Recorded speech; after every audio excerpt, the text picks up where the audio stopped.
नाजरीन आदाब, खैर मकदम है आप सभी का हमारे इस प्रोग्राम में। देखिए ना, आपकी और हमारी मुलाकात हुए पूरा एक हफ्ता गुजर गया है और आपने भी मेरा बेसब्री से इंतज़ार किया होगा, जैसे कि मैं आपसे बेचैन थी मिलने के लिए। वैसे देखिए ना, दोपहर के ये कुछ लम्हात ही होते हैं जब हम आपसे अपनी दिल की बात शेयर कर सकते हैं। वैसे अगर आप हमारा कोई एपिसोड मिस कर देते हैं तो उसे आप मोबाइल पर भी देख सकते हैं। जी हाँ, हम ऑनलाइन भी मौजूद हैं। बस हमारा ये रिश्ता यूं ही कायम रहना चाहिए, ये राब्ता यूं ही बना रहना चाहिए। तो आइए बाकायदा आगाज़ करते हैं अपने इस प्रोग्राम का, और सबसे पहले हमेशा की तरह आपके लिए एक मोटिवेशनल स्टोरी।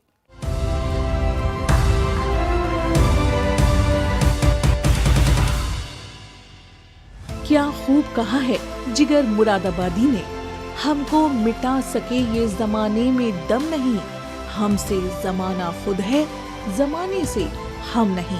इस शेर को भरपूर जिया है लक्ष्मी अग्रवाल ने। एसिड अटैक की शिकार लक्ष्मी अग्रवाल इस हादसे से कबल जितनी खूबसूरत थी, आज वो खुद को उससे ज्यादा खूबसूरत मानती है। 15 साल की उम्र में लक्ष्मी पर एसिड अटैक सिर्फ इस वजह से किया गया कि उन्होंने एक सरफिरे लड़के से शादी करने से इनकार कर दिया था। मिडिल क्लास फैमिली से ताल्लुक रखने वाली लक्ष्मी का ख्वाब एक सिंगर बनने का था। एसिड अटैक के बाद वो काफी देर तक सड़क पर पड़ी रहीं। तमाशबीन उन्हें देखते और गुजर जाते। फिर एक भले इंसान ने उन्हें हॉस्पिटल पहुंचाया। वो अपने होशो हवास में थी जब उनकी सर्जरी की जा रही थी। उस जानलेवा दर्द को वो आज भी महसूस करती हैं। घर वापस आने के बाद कई दिनों तक उन्होंने अपना चेहरा आईने में नहीं देखा, और जब हिम्मत करके खुद को आईने में देखा तो दिल में आया कि खुदकुशी कर ली। उस वक्त घर वालों का साथ मिला। उन्हीं के सपोर्ट से लक्ष्मी ने अपनी बिखरी हुई जात को फिर से इकट्ठा किया। लक्ष्मी ने अपना करियर एसिड अटैक की रोक कैंपेन के साथ शुरू किया। लक्ष्मी को US first lady Michelle Obama ने साल 2014 में अंतर्राष्ट्रीय महिला सम्मान पुरस्कार भी दिया। इसके अलावा भी उन्हें कई एजाज़ात से नवाजा गया है। लक्ष्मी अग्रवाल की जिंदगी पर मबनी फिल्म बनी छपाक। इन्होंने अपनी आप बीती सुनाते हुए कई इंटरव्यूज में ये खुद कहा है कि उसने मुझ पर तेजाब डाला है, मेरे ख्वाबों पर नहीं।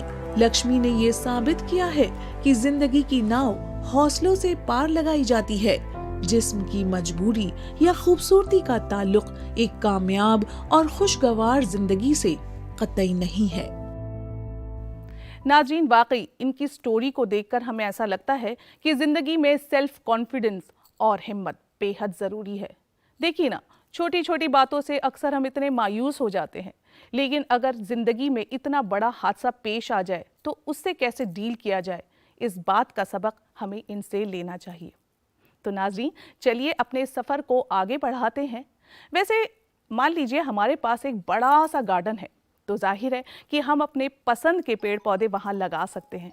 लेकिन अगर हमारे पास जगह की कमी है, छोटा सा सहन है या छत है या बालकनी, तो किस तरह से हम इसे प्यारे प्यारे पेड़ पौधों से सजा सकते हैं, ये सब मालूमात हासिल करने के लिए हम आपको लिए चलेंगे ईला जी के पास। जी हाँ, इसके बाद हम आपकी मुलाकात करवाएंगे एक डाइटिशियन से, जो हमारी ज़िंदगी की रोज़मर्रा से जुड़ी हुई छोटी छोटी सेहत से जुड़ी टिप्स हमें देंगी। साथ ही हम आपको रूबरू करवाएंगे एक काउंसलर से, और इसके बाद हम आपकी मुलाकात करवाएंगे एक यूनानी डॉक्टर से, जो हमें बताएंगी कि किस तरह से बावर्ची खाने में इस्तेमाल होने वाली चीज़ों को हम बतौर घरेलू नुस्खे के तौर पर इस्तेमाल कर सकते हैं। तो आइए, ये सब जानने के लिए हमें यहाँ से निकलना होगा और इन सब के पास चलना होगा। तो चलिए मेरे साथ। नाजरीन, पेड़ पौधे, फूल, खुशबू, हरियाली, भला किसे पसंद नहीं होगी? भाई मुझे तो बहुत पसंद है और आपको भी पसंद होगी। आज मैं आपको लेकर आई हूँ एक बेहद ही खूबसूरत टेरेस गार्डन में, और इस बगीचे को जिस खूबसूरती के साथ जिसने सजाया है, संवारा है, आज उनसे मैं आपकी मुलाकात करवाऊंगी। तो चलिए मेरे साथ। इला जी, आपका बहुत बहुत खैर मकदम है। नमस्कार। वाकई आपका बगीचा तो बहुत खूबसूरत है। अच्छा इला जी, मैं अगर पर्सनली भी आपसे पूछूं, और मेरी जैसी और भी ख़वातीन होंगी जैसे कि बड़े बड़े शहरों में जगह की तो कमी होती ही है। मैं अपनी बात करूँ तो मेरे भी घर में एक बालकनी है और मैं भी चाहती हूँ उसे ऐसे ही खूबसूरत से पौधों से सजाऊं संवारूं, लेकिन जगह की कमी की वजह से ना कई बार समझ नहीं आता कि किस तरीके के पौधे हम अपनी बालकनी में लगाएं, कौन से इंडोर प्लांट्स हैं जो हम लगाएं और उनकी हम केयर भी अच्छे से कर सकें। तो आज आप हमारे नाज़रीन को ये बताएं कि आपने कैसे सजाया अपने इस टेरेस को। ऐसा है कि धीरे धीरे करके हम लोगों की ना रिहाइश फ्लैट्स में होती जा रही है और जैसा आपने फरमाया कि जगह की कमी हो गई है, बालकनीज में हम लोग सिमट के रह गए हैं और जमीनें तो तकरीबन खत्म ही हो गई हैं। बिल्कुल बिल्कुल। और शौक जो हम लोग का नेचर से जुड़ने का है ना, वो हमारा मन बरकरार है। जी बिल्कुल। तो मन करता है कुछ ना कुछ तो हम लोग लगा ही दे। तो आपका ये प्रश्न बिल्कुल जायज है कि क्या लगाएं और कैसे लगाएं। तो इसमें मैं आपको बताना चाहूंगी कि जो लोग शुरू करना चाह रहे हैं अपनी बालकनीज में गार्डनिंग थोड़ा सा भी, तो 2-3 बातों का एक बहुत बेसिक फॉर्मूला है पौधे लगाने का। डायरेक्शन, यानी कि आपकी बालकनी में धूप किधर आती है, आपका ईस्ट फेसिंग है, साउथ फेसिंग है, क्योंकि उस हिसाब से आपको पौधों का चयन करना पड़ेगा। बिल्कुल। दूसरा है उनके लिए पानी, एक क्रूशियल फैक्टर है। आपको पता है ज्यादा दे देंगे तो खराब होएगा, कम देंगे तो सूख जाएंगे। और तीसरा है खुराक। बिल्कुल। जो हम लोग के लिए आवश्यक है वही बिल्कुल सब कुछ पौधों के लिए भी जरूरी होता है, क्योंकि ये भी जानदार है हमारी तरह, इनको भी हर तरीके की केयर की जरूरत है। तो जो पौधे छांव में लगते हैं उनको हम लोग कहते हैं फॉलिएज प्लांट्स या इंडोर प्लांट्स। उनको आप अंदर भी रख सकते हैं, जैसे कि आजकल जैसे सेंसिवेरिया है, एयर फ्रेशनिंग है, उससे एयर प्योरीफायर है रादर, और इस तरह से आपका अरीका पाम है, बहुत एलिगेंट उसकी फॉलिएज होती है, उसको आप अपने बरामदे में, बालकनी में, कम शेड में बहुत अच्छा चलता है। और या फिर इटर्नल हमारा मनी प्लांट, बिल्कुल, कितनी वैरायटीज आ गई है मनी प्लांट की, आप उनको रख सकते हैं। और अगर आपके पास छाए है बालकनी में जो अमूमन होती है, तो आप उसमें अगर फूल भी लेना चाहते हैं तो आपके पास पीस लिली है, वो भी एयर प्योरीफाइंग का काम करती है और बड़े खूबसूरत उसमें फूल निकलते हैं।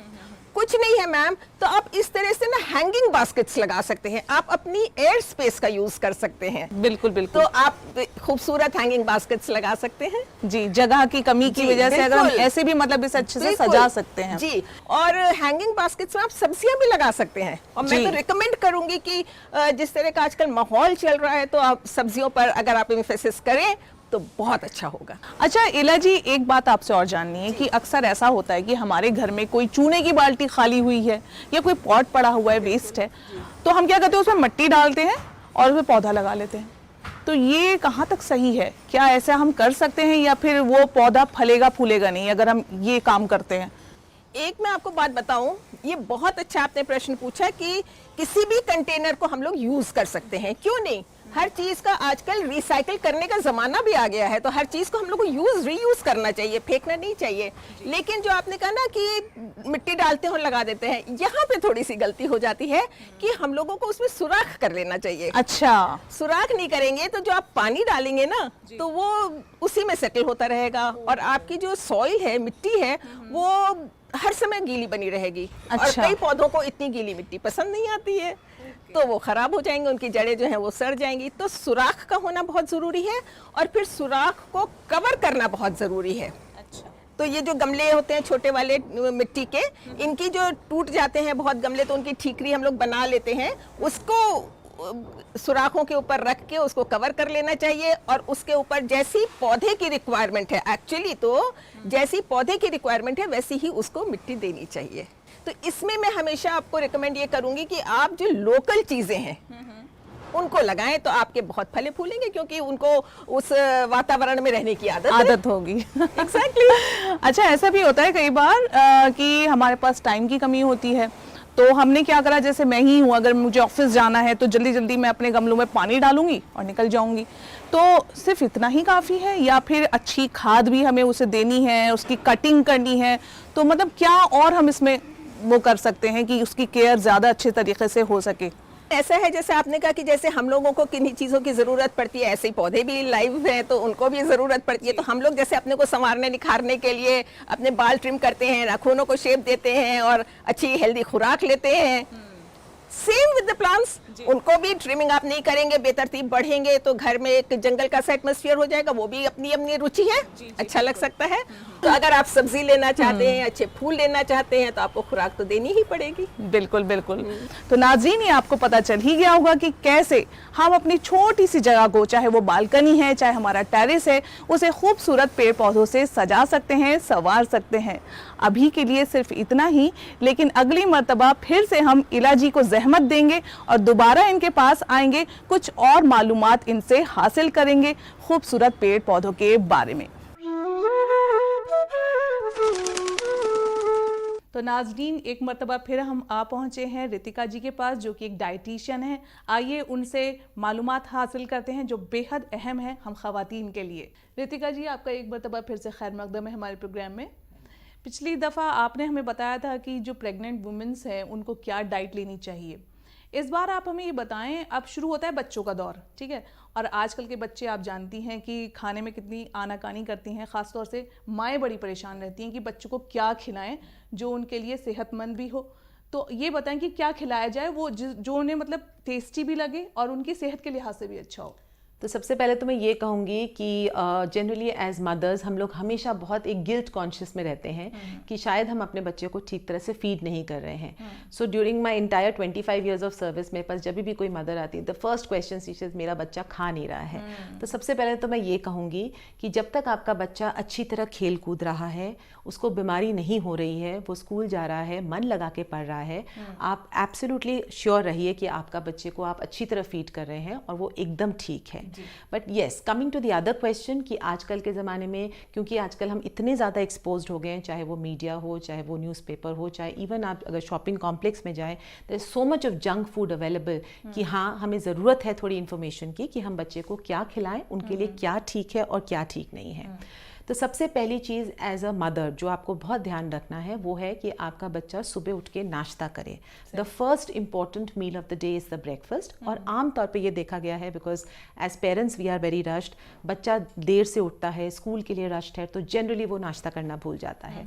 तो अगर आप चाहते हैं कि आपका बच्चा कॉन्सेंट्रेट करे पढ़ाई में, पढ़ाइयों में अच्छा रहे, खेल कूदे और वो चिड़चिड़ा ना रहे, तो सबसे इम्पॉर्टेंट चीज़ है कि वो नाश्ता करके जाए। नाश्ते में क्या करे वो इक्वली इम्पॉर्टेंट है। काफ़ी बार मैं देखती हूँ कि बस स्टैंड पे बच्चे बिस्किट्स खा रहे हैं या कोई जूस पी रहे हैं, तो ऐसा ना करें। कोशिश करिए कि बच्चे को ग्लास भर दूध, अगर अंडा खा सके तो बहुत बढ़िया है, नहीं तो केला दे दीजिए, लेकिन एक प्रोटीन रिच डाइट देके बच्चे को भेजिए। इससे आपका बच्चा एनर्जेटिक रहेगा थ्रू द स्कूल टाइम पे और वो कॉन्सेंट्रेट अच्छी तरह कर पाएगा। दूसरी चीज़ जो बच्चों के लिए बहुत ज़रूरी है वो है टिफ़िन। अगेन आजकल क्योंकि एज पेरेंट्स हम लोग इतने रश्ड होते हैं, ऑफिस जाना होता है, जनरली जब मैं बच्चों के टिफ़िन के बारे में पूछती हूँ या देखती हूँ तो देखा ये गया है कि उसमें ब्रेड बटर या ब्रेड जैम होता है। सो ये बिल्कुल ना करें। कोशिश, थोड़ी माँओं को थोड़ी तकलीफ ज़रूर होगी, लेकिन थोड़ा सा प्री प्लानिंग अगर आप कर सकें तो अपने बच्चे के लिए एक अच्छा सा टिफ़िन पैक करिए। ध्यान रखिए क्योंकि ये आपका बच्चा 2-3 बजे तक आएगा और वो सारा दिन नहीं तो खाली पेट रहेगा। तो अच्छी, जैसे आप उनके लिए पराठा पैक कर सकते हैं, स्प्राउट्स दे सकते हैं, इडली बना के दे सकते हैं। Make it a little interesting, ऐसी कोई चीज़ जो बच्चा आराम से पकड़ के खा सके। अगर वो बहुत मेसी होगा और अगर वो बहुत ज़्यादा टाइम लेगा तो बच्चा उसे नहीं लेगा।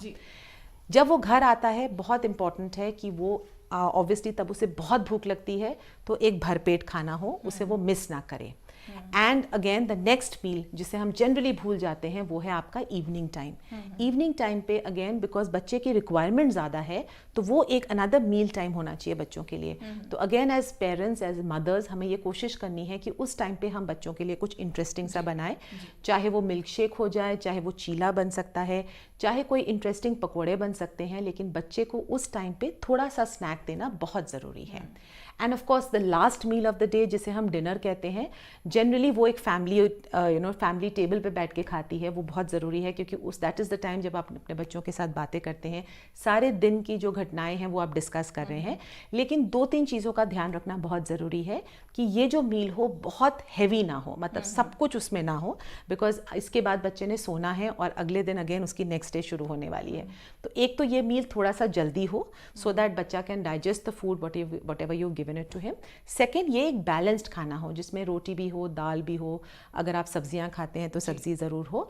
और ये जो है एक कंप्लीट, जो मैंने आपको बताया, from the breakfast time to the dinner time, ये एक पूरी जर्नी है जो आपके बच्चे के लिए बहुत ज़रूरी है। एंड अगर आप इसे सिंपल थिंग्स को अगर ध्यान रखेंगे तो I am sure your child is going to be the most healthiest child around. और ऑफ कोर्स जैसे हमने जंक फूड के बारे में बात की, तो I am sure living in the real world कोई भी जंक फूड को अवॉइड नहीं कर सकता है। सो हम लोग भी जंक फूड लेते हैं, तो I am sure the children would also like to have junk food.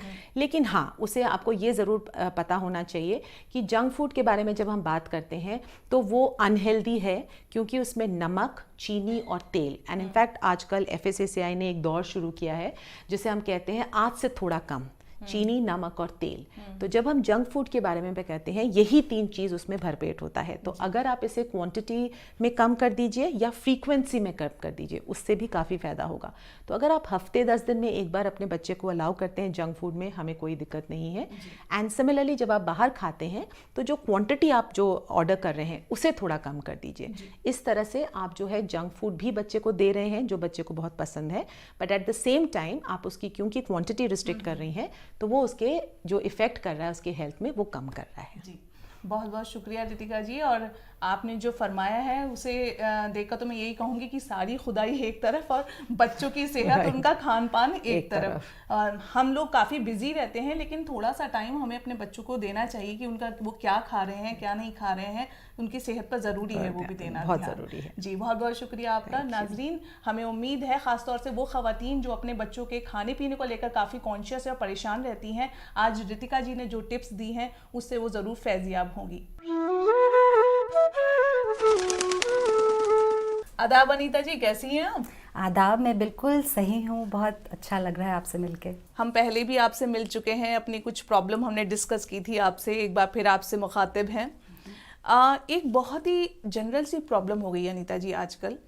क्या होता है कि हर घर में बच्चे हैं और माँ बाप तो अपने बच्चों से प्यार करते हैं और सारे बच्चे हर माँ बाप के लिए बराबर ही होते हैं, लेकिन कहीं ना कहीं ऐसा होता है बच्चों में, मैंने देखा है अक्सर कि जो बड़ा बच्चा होता है और छोटा बच्चा होता है, उन दोनों में कहीं ना कहीं ये रहता है, जैसे छोटे को ये लगता है कि माँ बाप जो है हमारे मम्मी पापा तो बड़े को ज़्यादा प्यार करते हैं, मुझसे कम करते हैं, या बड़े को ये लगने लगता है कि छोटे बच्चे से, मतलब बहन है या भाई है, उससे माँ बाप ज़्यादा प्यार कर रहे हैं, मुझसे कम करते हैं। कहीं ना कहीं एक सिबलिंग राइवलरी जो हो जाती है वो आ जाती है इन लोगों के बीच में। और मेरे ख्याल से हमारी बहुत सी ऐसी बहनें हैं, ख़वातीन हैं जो इस प्रॉब्लम को फेस कर रही हैं, तो इससे कैसे डील किया जाए?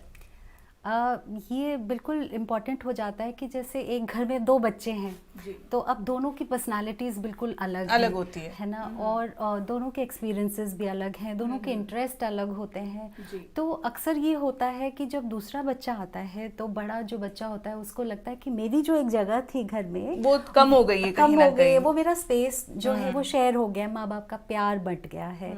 जबकि माँ बाप के लिए दोनों बच्चे बराबर हैं। अब बच्चे की बुद्धि इतनी विकसित नहीं है कि अब उसको हम लॉजिक देख के समझा सकें कि भाई हम इतना ही बराबर प्यार करते हैं।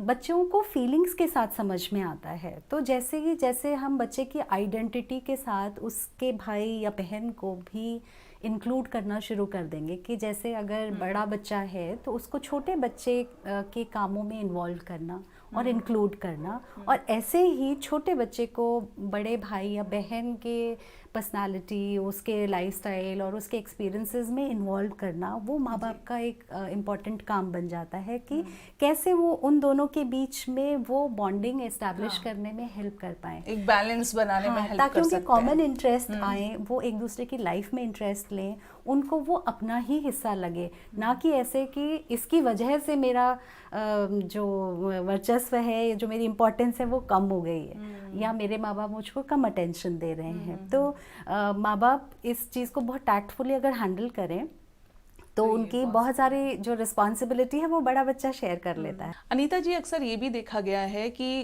कई बार मतलब न्यू बॉर्न बेबी होता है तो उसमें माँ जो है ज़्यादा इंक्लूड हो जाती है, उसके साथ उसके कामों में इन्वॉल्व रहती है। ऐसे में अगर बड़ा बच्चा कोई है, वो माँ के पास आया तो किसी काम के लिए, किसी होमवर्क के लिए, तो उसे उस वक्त कह दिया जाता है कि अभी जाओ, बाद में आना, अभी नहीं बेटा, अभी मैं ज़रा बिजी हूँ। तो कहीं ना कहीं वो एक जलन की भावना आ ही जाती है कि मतलब ये छोटा बच्चा है, इस पे ज़्यादा मेरी माँ ध्यान दे रही है और मुझे अब भूल गई है। बिल्कुल, छोटे बच्चे के काम की वजह से माँ इतनी बिजी हो जाती है कि बड़े बच्चे को ये लगता है कि जो माँ मेरी एक आवाज़ पर मेरे को पूरा ध्यान दिया करती थी, अब वो पूरा का पूरा ध्यान उसका छोटे बच्चे में बट गया है। तो ऑब्वियसली वो जलन की भावना आएगी, परंतु हमको ये समझना पड़ेगा कि माँ को अपने बड़े बच्चे को उस छोटे बच्चे के काम में इन्वॉल्व करना पड़ेगा, ताकि उसकी आइडेंटिटी का, उसकी जो अहमियत है उसका हिस्सा वो छोटा बच्चा और भाई या बहन भी बन पाए, उसकी ज़िंदगी में उसकी भी इंक्लूजन हो जाए। तो दोनों के लिए ये विन विन सिचुएशन है कि माँ भी थोड़ा सा आराम उनको मिलेगा कि जब उनके थोड़े छोटे मोटे काम जो है वो बड़ा बच्चा संभाल लेगा, और उसमें उसको वो प्राइड भी फील करेगा कि मैं अपने भाई और बहन का होमवर्क करवाने में या फिर उसको कोई भी चीज़ में मैं अपनी माँ की हेल्प कर रहा हूँ। तो इस तरह से ये सिचुएशन को हम डील कर सकते हैं। लेकिन कहीं ना कहीं फिर भी हम उसको ना इम्प्लीमेंट नहीं कर पाते हैं, ये हो ही जाता है। इसके लिए हमें ज़रूरी है कि जो माँ बाप हैं वो ख़ास तौर से ये ध्यान दें कि नहीं, हमें मतलब सारे बच्चों को बैलेंस लेकर चलना है। भले प्यार तो सबसे ही होता है, लेकिन वो एक शो करना, जताने वाली जो चीज़ होती है कि नहीं ऐसा नहीं है, अगर ये बच्चा छोटा आ गया है तुम्हारा भाई या बहन, तो हम ऐसा नहीं है कि तुम्हें हमने इग्नोर कर दिया है, अपनी इतना हम आप पे ध्यान नहीं दे रहे हैं, वो फील ना कराया जाए बच्चे को। बिल्कुल। और बहुत से केसेस में तो मैं बल्कि ये कहती हूँ कि जब अगर छोटा बच्चा बहुत छोटा है तो उसको अभी इतनी समझ में नहीं है कि वो जब सो रहा है या फिर वो दादा दादी या और परिवार के कोई और मेंबर्स हैं उनके साथ अगर बिजी है, तो माँ स्पेशली बड़े बच्चे को ज़्यादा ध्यान दे, क्योंकि उसके इमोशंस अभी छोटे बच्चे के मुताबिक ज़्यादा बढ़ रहे हैं और वो ज़्यादा उस क्राइसिस से डील कर रहा है कि मेरी माँ और मेरे पापा का प्यार जो है बढ़ गया है और इस बेबी को ज़्यादा अटेंशन मिल रही है। तो इस समय इमोशनली बड़े बच्चे को हमारी ज़्यादा ज़रूरत है। छोटे बच्चे को फिज़िकली और उसके फिज़िकल नीड्स, भूख और बाकी सब कामों के लिए ज़्यादा ज़रूरत है। तो ये भी जो डिसीजन है ये पेरेंट्स का होना चाहिए कि हम अपने बड़े बच्चे को बहुत सिक्योरिटी और कंफर्ट वाली फीलिंग दें, उसको आउट ऑफ द वे ये एक्सप्रेस करें कि आप कितने प्यारे हो और हम आपको कितना प्यार करते हैं, ताकि उसकी वो जो अंदरूनी जो वो कमी महसूस कर रहा है वो बार बार उसका जो जाले हटते रहें वहम के कि मेरे माँ बाप का प्यार कम हो गया है या बढ़ गया है। अनीता जी, बहुत ही सीधा सच्चा और सरल सा आपने सोल्यूशन बताया है, बस ज़रूरत है कि हम उसे अपनी डेली लाइफ जो है उसमें वो लागू करें, इम्प्लीमेंट करें उसे। अच्छा, आप चलते चलते हमारे नाज़रीन को कोई मैसेज देना चाहती हैं ऐसे ही पेरेंट्स को जो इस परेशानी से दो चार हो रहे हैं? दो बच्चे अपने आप में एक यूनिक आइडेंटिटी है, खास उनका व्यक्तित्व होता है, इसलिए दो बच्चों को कभी भी भूल कर भी कंपेयर ना करें और उनके गुणों और अवगुणों को अलग अलग से देखें और उनको उनके हाईएस्ट पोटेंशियल तक, उनके उच्चतम विकास में उनकी मदद करने में पेरेंट्स आप हेल्प करें और दोनों को एक दूसरे बच्चे को एक दूसरे के लिए प्यार और समझ भरी एक सोच दें, ताकि वो अपने भाई और बहन में एक विश्वास ढूंढ सकें। नाज़रीन, हर हफ्ते हम आपसे मुलाकात करते हैं और आपको ढेर सारी जानकारी फराहम करते हैं कि किस तरह से जो हमारे बावर्ची खाने में, किचन में चीज़ें मौजूद हैं उनसे हम घरेलू नुस्खे तैयार कर सकते हैं।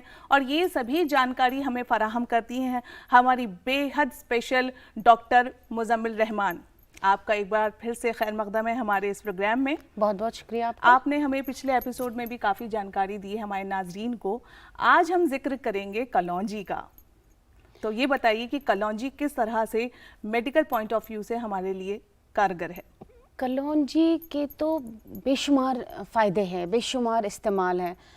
वो कहते हैं ना कि कलौंजी हर मर्ज की दवा है। जी, मौत को कहते हैं कि मौत के अलावा हर मर्ज की दवा है कलौंजी, और बेशक है भी। कलौंजी वेट लॉस में, पेट की जो प्रॉब्लम्स है उनके लिए, कलौंजी आई साइट के लिए, कलौंजी का तेल बहुत इस्तेमाल होता है, आपने कलौंजी का तेल सुना होगा। कलौंजी है तो खुद काली सी छोटे छोटे से दाने, लेकिन कलौंजी को अगर हम टैनिंग के लिए इस्तेमाल करें या फेस पे जो ब्लेमिशेस होती है, झाइयाँ, उनको तक ही क्लियर करते हैं कि वो लगेगा नहीं तो ये तो खुद काले हैं, लेकिन वो सब बिल्कुल साफ कर देता है। कलौंजी के तेल को हम बहुत इस्तेमाल करते हैं लाइम के साथ, लेमन वाटर के साथ कलौंजी का तेल इस्तेमाल करें पेट के लिए। कलौंजी को क्या ऑयल जो है वो हेयर लॉस के लिए बहुत इस्तेमाल कर सकते हैं आप, हेयर लॉस का बचाव कर सकते हैं आप, बाल गिरने के लिए, बाल झड़ने के लिए कलौंजी का तेल इस्तेमाल आप करें। कलौंजी तेल के बहुत सारे ऐसे फ़ायदे हैं वेट लॉस के लिए। जैसे हमने पहले काफ़ी सारी एपिसोड्स में बताया, अजवाइन का पानी, ज़ीरे का पानी, उसके साथ साथ अगर हम कलौंजी का तेल भी इस्तेमाल करें और कलौंजी को एज सच इस्तेमाल करें, वो भी वेट लॉस के लिए काफ़ी फ़ायदेमंद है। तो कलौंजी का इस्तेमाल बच्चों को भी हम दे सकते हैं, उसके तेल की इवन मालिश भी कर लेते हैं कलौंजी के तेल की। तो कलौंजी का इस्तेमाल भी हम उस तरीके से कर सकते हैं, चाहे पेट की समस्याएं हैं या इवन डायबिटीज़ में है, ब्लड प्रेशर को कंट्रोल करने में है, वेट लॉस के लिए है, तो कलौंजी का इस्तेमाल हम उसमें कर सकते हैं। और इवन ब्यूटी प्रोडक्ट्स में भी डायरेक्ट हम कलौंजी को पीस के उसको ऑयल में या एलोवेरा में मिला के या लेमन वाटर में मिला के लगा सकते हैं एज अ फेस पैक। तो वो फेस को क्लियर करेगा, वो झाइयाँ, लेकिन बस शर्त है कि लगातार इस्तेमाल हो, एक दिन के इस्तेमाल से चीज़ें नहीं होती हैं। अच्छा, जो लड़कियों को पीरियड्स के दौरान काफ़ी दर्द होता है, उसमें भी सुबह अगर खाली पेट कलौंजी खा लेते हैं, ऐसा कहा जाता है, बड़े बूढ़े हमारे कहते हैं, तो उसमें काफ़ी दर्द में जो है वो फ़ायदा पहुंचता है। वो यही होता है कि फ़्लो जब ठीक से रहेगा तो दर्द में कमी हो जाती है। लेकिन वही बात है कि इनको बादियान के साथ, अजवाइन के साथ, ज़ीरा के साथ ले तो काफ़ी ज़्यादा फ़ायदा होता है। और डाइट में रेगुलरली यूज़ करें तो डाइट में तो चला ही जाता है, लेकिन अब अगर कभी उसके अलावा भी इस्तेमाल की ज़रूरत पड़े तो इस तरीके से उसको हम कलौंजी के तेल का खासतौर पर इस्तेमाल कर सकते हैं। जी, चलिए, तो हो गई कलौंजी की बात। अगर हम साबुत धनिया की बात करें तो उसके भी कुछ फ़ायदे हमारे नाज़रीन को बताइए।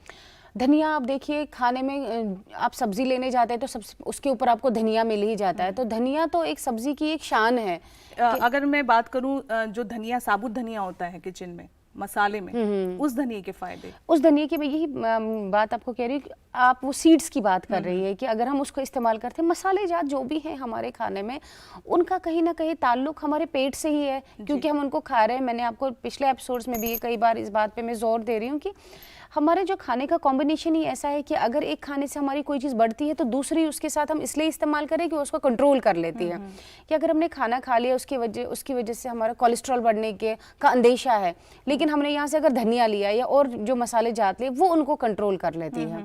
लेकिन अगर हम इनका लगातार इस्तेमाल करें, हम स्किप कर जाते हैं कई चीज़ें कि सिर्फ एक टेस्ट के लिए हम कभी कभार इनका इस्तेमाल कर लेते हैं। मैंने ये भी सुना है डॉक्टर साहब कि थायराइड में धनी का पानी अगर सुबह में खाली पेट पिया जाए, रात को भिगो दो धनिया को और वो पानी सुबह खाली पेट पी लिया जाए, तो थायराइड में काफी उसके लिए मैं ये कहूँगी कि एक मेटाबॉलिज्म को मेंटेन रखती है ये चीज़ें। थायराइड की वजह से हमारा मेटाबॉलिज्म डिस्टर्ब हो जाता है ना, तो जब वो मेटाबॉलिज्म मेंटेन रहेगा तो काफ़ी हद तक वो जो इंटरनली जो थायराइड के डिसफंक्शन की वजह से जो प्रॉब्लम है हमारे यहाँ, वो काफ़ी हद तक काबू रहेंगे।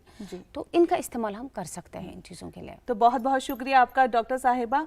नाजरीन, आपने देखा कि कैसे हमें धनिया और कलौंजी के बारे में डॉक्टर साहब ने इतनी सारी जानकारी फराहम की। बहुत छोटी छोटी सी चीज़ें हैं, अगर हम इसका रेगुलर इस्तेमाल कर लें तो बहुत ज़्यादा फ़ायदे हमें हासिल हो सकते हैं। घर की ही चीज़ों का इतना इस्तेमाल कर सकते हैं जो हमारे बिल्कुल अवेलेबल है, बाहर जाने की ज़रूरत ही नहीं पड़ती है। तो डॉक्टर साहब, आपको अगली बार फिर से हम परेशान करेंगे, एक बार फिर आपको हमारे स्टूडियो में आना होगा, हमारे नाजरीन को कुछ और जानकारी फराहम करनी होगी। देखिए ना नाजरीन, आपसे बात करते करते हमें वक्त का बिल्कुल अंदाज़ा नहीं हुआ, लेकिन हमें यकीन है कि आज जो भी मालूमात हमने आपको फराहम की है वो आपकी ज़िंदगी में, रोज़मर्रा की जो ज़िंदगी में है, शायद उसमें कहीं ना कहीं कारगर हो जाए। तो अगले एपिसोड में फिर आपसे रूबरू होंगे, कुछ छोटी छोटी टिप्स आपके लिए लेकर हाजिर हो जाएंगे। तब तक के लिए आप मुझे दीजिए इजाज़त। अपना बहुत ख्याल रखिए और अपने अपनों का भी ख्याल रखिए।